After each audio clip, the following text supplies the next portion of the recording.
7 September 2025 रोजी वर्षातील शेवटचं चंद्रग्रहण हे भारतातून दिसणार आहे आणि त्यामुळं या ग्रहणाचा सूतक काळ आपल्याला पाळावा लागणार आहे.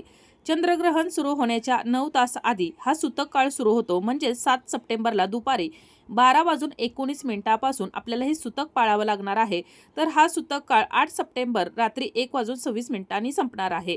या सूतक काळामध्ये म्हणजेच या चंद्रग्रहणाच्या काळामध्ये गर्भवती स्त्रियांनी आपली व आपल्या बाळाची विशेष काळजी घ्यायची असते. आता या काळामध्ये गर्भवती महिलांनी काय करावे व काय करू नये, कशा प्रकारे आपली व आपल्या बाळाची विशेष काळजी घ्यावी हे सांगते ऐका. त्यापूर्वी चॅनलवर जर नवीन असाल तर चॅनलला सबस्क्राईब करा आणि व्हिडिओ पाहताना व्हिडिओला लाईक करायला देखील विसरू नका.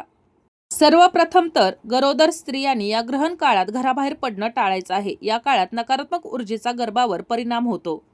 शक्यतो या ग्रहण काळात मलमूत्र विसर्जन टाळावं, कारण परंपरेनुसार हा काळ अशुद्ध मानला जातो. ग्रहण काळ सुरू असताना काहीही खाणं पिणं टाळावं, देवाचं नामस्मरण करावं, मंत्रजप करावा.